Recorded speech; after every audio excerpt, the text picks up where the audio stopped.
Honestly, my opinions about Overwatch 2 is that, to me, it's just mid. Due to the fact that the game is just a repackage of Overwatch 1, just better like graphics, looks decent, characters look different from the original, you know, new gameplay stuff, they fixed various things. Like, that isn't really enough for me to come back. Like, it did appeal me gameplay wise because I won't deny Blizzard made a really good game that in many ways makes you very addictive gameplay wise. Like like your team actually fucking succeeding is satisfying as hell.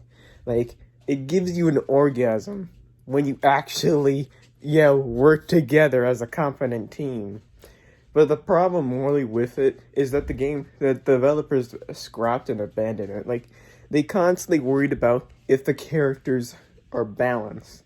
Even the most smartest the players or developers or any person would know is that that's impossible. You can't keep balancing the game. The more you keep doing this, the more you kind of make the game less fun. Like we already see this with every characters in the older one, where every characters were so stupidly broken, busted, or if not just impossible to play a game. Like every characters had shields, like every one of them.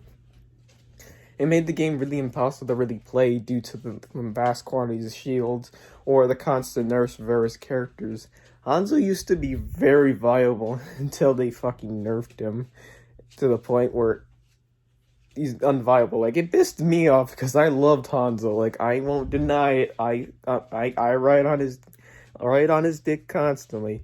But I really hated that. Even Roadhog at the time was nerfed so hard that he was unplayable for a long while until they finally refixed him. I'm not really a big fan of this because I feel like characters should just be broken in the way they are, since it in many ways makes every character's viable in general due to how broken they are.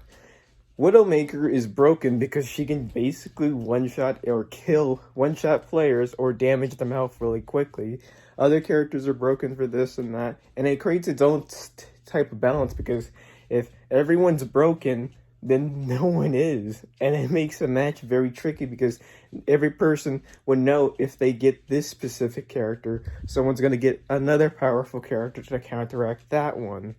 It in many ways is very easy to solve, just letting players in many ways do what they want, since after all people would always use the most brokenest things, allowing other people to play whatever, since there's always going to be one player always that one player that wants to just have full power and just take out a group of people. Like Junkrat, for example, is pretty busted back in the original one. Like he was stupidly good, like really good at crowd control and one-shotted a lot of people. Like he was very useful.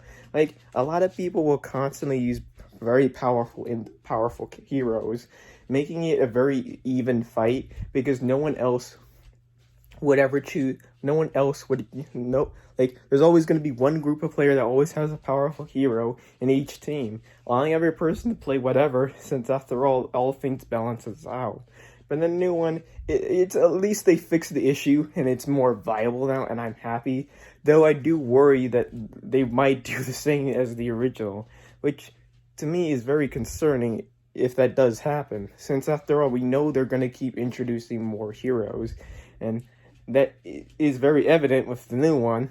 But it still worries me that they might do that again, which I'm hoping they don't, since after all they got it properly working, and it's like the golden age where playing Overwatch is actually satisfying. Then we get to the other issue, and why I think Overwatch is mid is mostly due to the microtransactions aspects of the game, where you can clearly tell that they morally scrapped the original concept of Overwatch, brought it back. Just the only thing they scrapped was really the loot box, because they realized it's no longer viable in this current era, so they switched with Season Pass, and created their own shitty store to sell old cosmetics that players have earned already in the game, which, and most of all, they increased the price of it, which is even worse, which is very worse for consumers. Since after all, a lot of people don't mind Season Pass, but the problem with them is how very expensive it is Fortnite is far more better in my opinion. Mostly due to the fact that they're very consumer friendly, making the prices for practically everything far more fairer. Because if you get a skin, it's worth its buck because it's actually a pretty decent, not just decent, but just cool looking skin. There's a Chun-Li skin, there's Ryu skin. Like a lot of this is worth your buck, and it makes me kind of question why Overwatch, in many ways, needs to do that, since it's very unnecessary. And most of all, it just shows Blizzard's greed, and we know how extremely greedy they are. Like, it's abundant, since many chroniclers have pointed out constantly how Actman has created various videos literally calling their asses out hugely because it's a pattern they've been doing. And it's even worse now because they're now doing the whole pay to win because they're adding a hero to a season pass, which no developer had the balls to do that, but they did. They somehow had the gall to do that, which is concerning because no company should do that. Like, any new hero should always be free for everyone to play. Like, Overwatch is a free game. Every character you introduce is a free character to play with.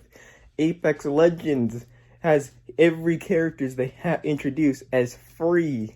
Like, that's just ridiculous and concerning that they're going down that path. And it's the main reason I feel like, to me, the microtransactions is likely going to make the game even worse.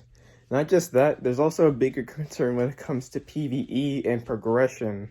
Like, they haven't really introduced PvE at all. Like, I like the new enemies, I like the idea they're doing a Left 4 Dead, because it's been a while since someone took in that concept and did something interesting, but it is very concerning that they haven't shown us anything or giving us a taste.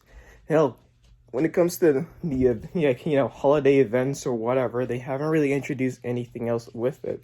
Like, they already launched the Halloween event and they didn't really introduce anything else, just skins and same old crap, giving us a clear idea that the developers haven't really changed much. Like, when there's a new event, they typically add a lot more. Like, Fortnite, for example, added a lot more content, events, and various interesting things to keep people going. Like, they constantly keep adding some pretty fun little goodies they give out here and there. Like, it's not like a skin, like we know they don't give out skins like that because it's just Fortnite. Like, it's a company, like, they don't have the balls to give out literally hardcore skins unless you buy the game. Buy something. But they give out stuff that's actually pretty decent and it's actually fun to get. Something that actually makes it more fun to progress because these items are worthwhile and you do stupid shit to actually complete certain challenges that they introduce to get said items.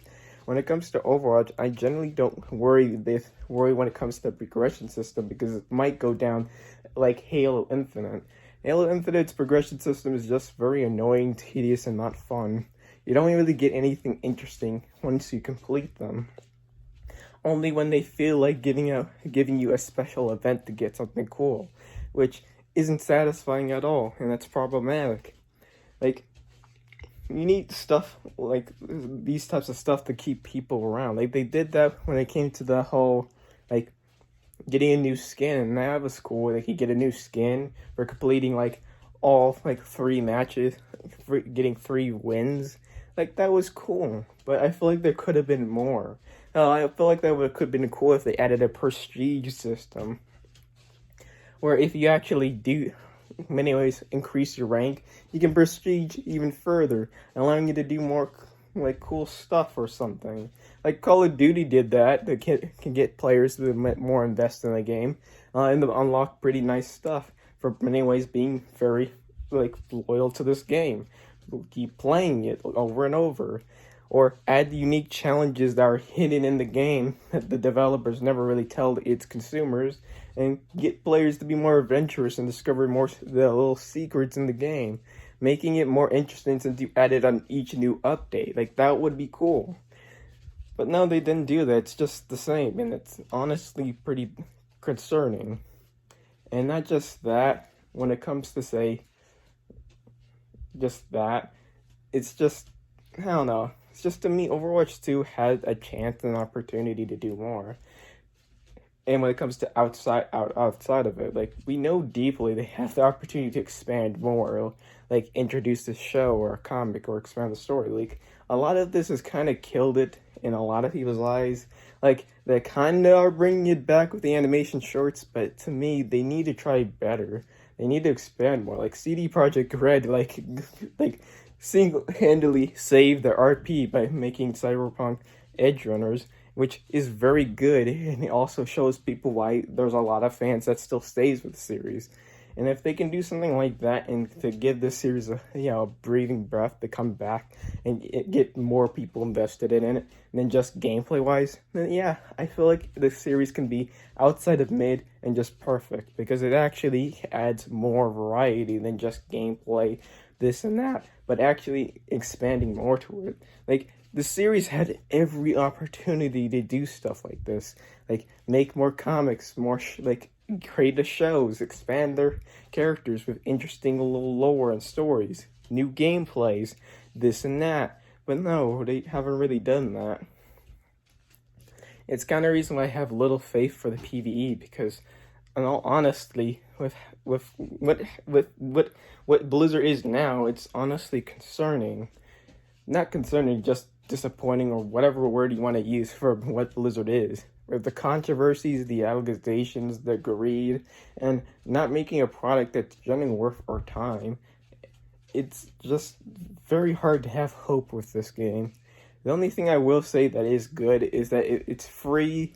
The gameplay is to die for, and it's the reason why I give it in many ways this mid position because it's deserving of it. Like the fact that it's free and everyone gets to try it is good in my opinion.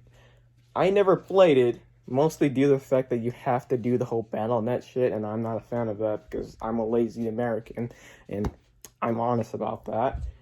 But I already know enough of it to say that it's generally worth it if you, in many ways, want a free game that generally has a lot of content and doesn't really boot you out, and that's something I'm generally happy for. But I'm still not happy with when it comes to hero being behind a paywall because that shouldn't happen. Regardless, it is something that is worth getting, but not investing in it. Because to me, the only way that Blizzard will listen and change or improve their microtransactions to the one that makes it more consumer friendly is if you don't pay at all.